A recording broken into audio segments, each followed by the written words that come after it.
has been everywhere.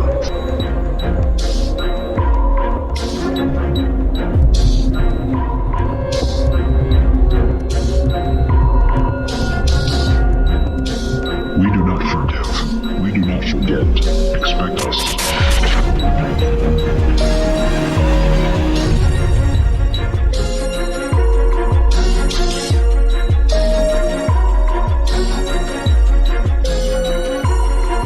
Greetings, fellow seekers of truth. And today we bring to light the most closely guarded secrets of our past. Hidden in the depths of history lies a narrative that challenges everything you have been led to believe. For centuries, powerful forces have conspired to suppress the truth, locking away the knowledge that would awaken humanity's true potential. The main character in Frank Herbert's Dune uses a mantra to overcome his fears. Fear is the mind killer. Fear is the little death that brings total obliteration. I will face my fear. I will permit it to pass over me and through me. And when it has gone past me, I will turn to see fear's path. Where the fear has gone, there will be nothing. Only I will remain.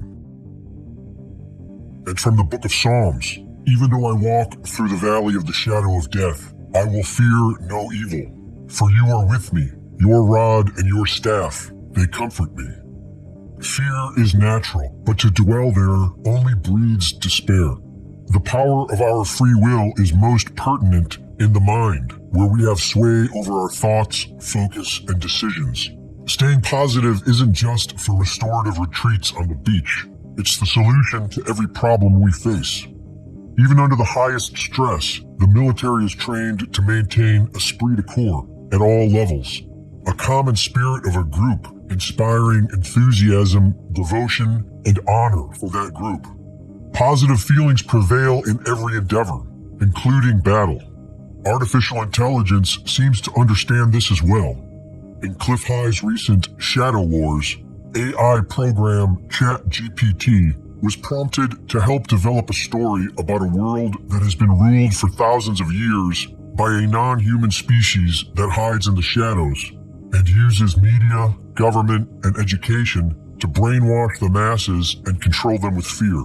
ChatGPT was asked, what strategies and tactics could the awake humans employ to defeat the enemy and awaken humanity? The AI program said that ultimately, the key to unlocking the trapped minds of the normal humans will be to appeal to their innate desires for freedom, autonomy, truth, and transparency. It recommended that the awake humans should expose the truth, mobilize the masses, and build alternative institutions that serve these values of individual freedom. The world conspiracy is in inept hands right now. Whereas prior to the first half of the 20th century, it was in very expert hands. The old guard died off. You don't have your Cecil Rhodes anymore. You don't have your Lord Kitcheners anymore, So the new brats that came in to rule the system in the place of their fathers are cuckoo, and they're inept at running the machine. But the one thing that they still maintain is fear, right? So our modern age is an age of anxiety and also fear, because fear is the mind killer. And so they manufacture all sorts of Dr. Strangelove Frankensteinian stories about the world to come, and you just go, well, that's it. We'll be immobilized. I'll have a band or my cell phone, and they'll know where I am, and I won't be able to move, and I won't be able to do. And all of this is potentially true. But there's an equal case for the possibility of bringing those things to bear, as much as there is the theory that they can be put in place. Anyone who studied the Brotherhood for 5 minutes properly and sincerely knows that it is through the fear that they generate within me that they not only feed off, but control us all. It's an invisible enemy.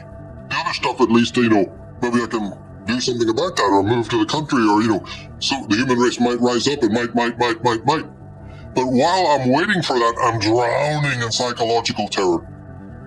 That is the control mechanism. That is the control mechanism. The fear is the mind killer. In 2003, the CIA released a classified document with the subject heading Analysis and Assessment of Gateway Process, a process that utilizes audio frequencies to achieve brain hemisphere synchronization. In order to provide a thorough evaluation, the document covers the techniques of hypnosis, biofeedback, and transcendental meditation, thereby providing a modern scientific account of an ancient, guarded knowledge of mankind's spiritual potential. A potential that could save humanity from the mind control tactics being used to divide and enslave us. The left brain is the mind's verbal and linear reasoning component. It categorizes and assigns meaning to incoming stimuli and passes this resulting information to the right brain, which is non-critical and accepts whatever information it is given without question. The left brain is the ego mind. It operates on autopilot and can be easily swayed by external stimuli. Most of us are unaware of this because we naturally tend to identify ourselves with the ego.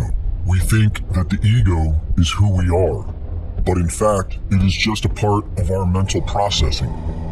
The right brain is our subconscious mind, and hypnosis is a technique of directly accessing the subconscious by disengaging the ego, giving us self-awareness and control over the subconscious mind. Transcendental meditation achieves this by practicing single-minded concentration of drawing energy up from the base of the spinal cord and into the brain. With practice, this visual concentration eventually polarizes the cortex, bringing both hemispheres into balance, allowing the individual to transcend the ego mind. With biofeedback, rather than suppressing the left brain as done with hypnosis or ignoring it as done with meditation, the practitioner programs the ego mind with visualization while monitoring the physiological response, thereby programming the subconscious mind by observing the results with real-time biological feedback. The gateway process, also known as hemisync, achieves this same goal by simply listening to specific audio frequencies that bring both hemispheres of the brain into synchronicity with one another. All of these practices, some of which have been taught for millennia, have been proven effective with modern scientific tools. The gateway process has been shown to bring the entire body into a coherent vibration of approximately 7 to 7.5 cycles per second, which then creates a resonance with the electrostatic field of the Earth. It is believed that this resonance is what allows the practitioner to transcend time and space, or in other words, allow their consciousness to leave the body without limitation. What we call physical matter is not solid at all. It is more like a highly advanced holographic image made up of different frequencies. What we experience as solid matter is actually the electromagnetic repulsion of certain frequencies, and this includes our own physical body.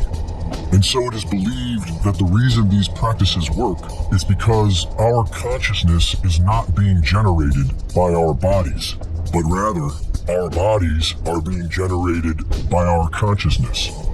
Physicists have proven that the physical world is energy and define time as a measurement of change within this energy.